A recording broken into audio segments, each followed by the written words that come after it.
Bonjour et bienvenue sur la solidarité en avant, le podcast fait par une humanitaire pour les travailleurs et travailleuses humanitaires. Je suis Asma, actrice humanitaire diplômée en solidarité et coopération internationale et spécialisée en projets d'aide au développement. Dans ce podcast, je donnerai la parole aux acteurs et actrices de terrain, au nord comme au sud, pour décrypter les nombreux enjeux de la solidarité internationale, mais aussi pour découvrir les différents domaines d'intervention. Au fil des épisodes, je mettrai également la lumière sur les environnements dans lesquels ils sont amenés à travailler et les défis auxquels ils sont quotidiennement confrontés grâce à des témoignages sans filtre. En bonus, vous aurez la possibilité de découvrir différents métiers de la solidarité internationale. Au programme de ce podcast, découverte, partage de connaissances et retour d'expérience. Prêt à passer les prochaines minutes avec moi? C'est parti! Bonjour Sarah, merci beaucoup d'avoir accepté cette invitation pour participer au nouvel épisode du podcast de la solidarité en avant qui portera sur la thématique de la gestion de l'urgence sur le long terme. Mais avant d'en dire un peu plus, est-ce que tu pourrais te présenter et nous parler de ton domaine d'expertise? Bonjour Asma, premièrement, merci d'avoir me donné la parole aujourd'hui. Je suis Sarah Hamsi, je suis libanaise, je fais l'humanitaire au Liban depuis des ans. Je travaille comme coordinatrice de projet à l'ONG YouMatter. Normalement, je publie sur mon compte public Instagram des enfants qui jouent, qui rient, pour ne pas diffuser d'image de misère et de tristesse et pour ne pas bien sûr affecter la dignité des gens. L'association que je travaille avec, c'est YouMatter, opère tout au long du Liban pour aider les gens vulnérables de différentes nationalités sans distinction des familles libanaises, réfugiés syriens, palestiniens, dans les camps et entourages. Parce que la situation économique touche tout le monde au Liban. La hausse des prix empêche les gens à acheter même les besoins de première nécessité. Il y a toujours des problèmes de tout parce que tout est cher et les gens ne peuvent pas acheter ce qu'ils veulent. Il y a une priorité pour acheter. Merci beaucoup pour cette introduction. Pour rentrer un peu dans le vif du sujet, tu as parlé un peu des histoires de camps, de réfugiés, etc. Est-ce que tu pourrais nous dire ce qu'est une situation d'urgence et illustrer cela avec les contextes dans lesquels ton ONG et toi êtes amené à travailler? L'urgence, c'est un incident qui oblige les gens à changer leur mode de vie. Je vais donner des exemples pour expliquer plus parce que ça diffère d'un pays à un autre. Au Liban, le Liban accueille 1,5 million de réfugiés syriens, des milliers de réfugiés palestiniens. Je vais parler d'urgence par nationalité. Comme j'ai déjà dit, la situation économique touche tout le monde.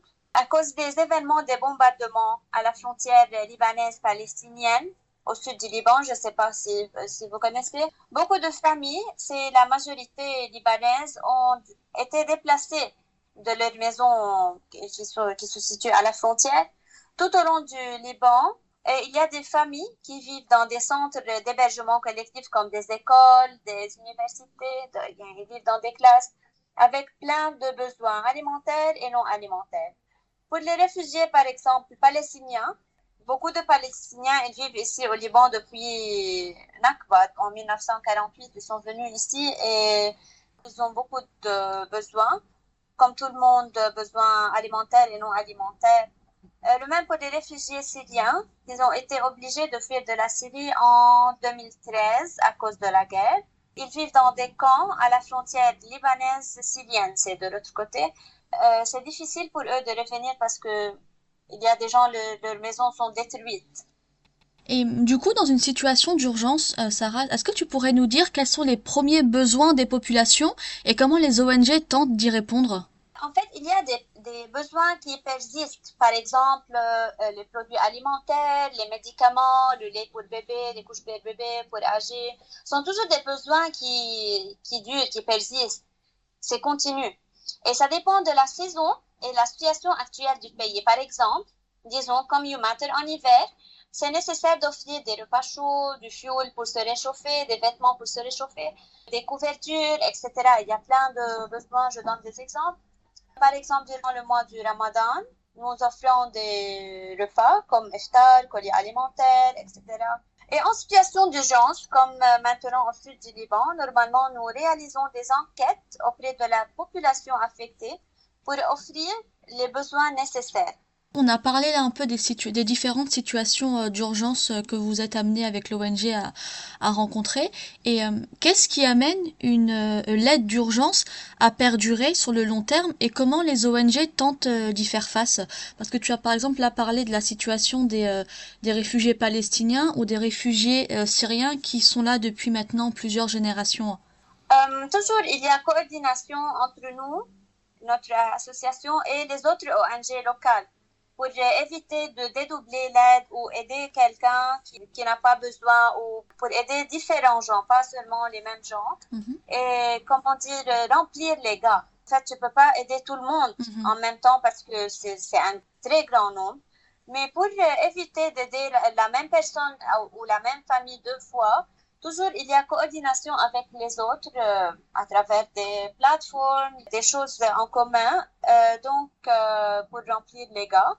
Et toujours, nous, à notre tour, nous informons d'une manière continue nos partenaires des nouvelles. Et s'ils souhaitent aider, nous agissons immédiatement sur le terrain.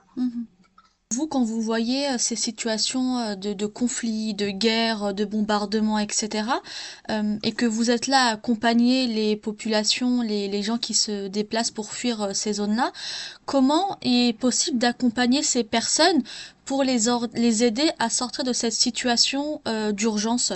En fait, nous, en tant que Humanitech, nous sommes en train de réaliser des projets de développement aussi, et non pas seulement des projets d'aide.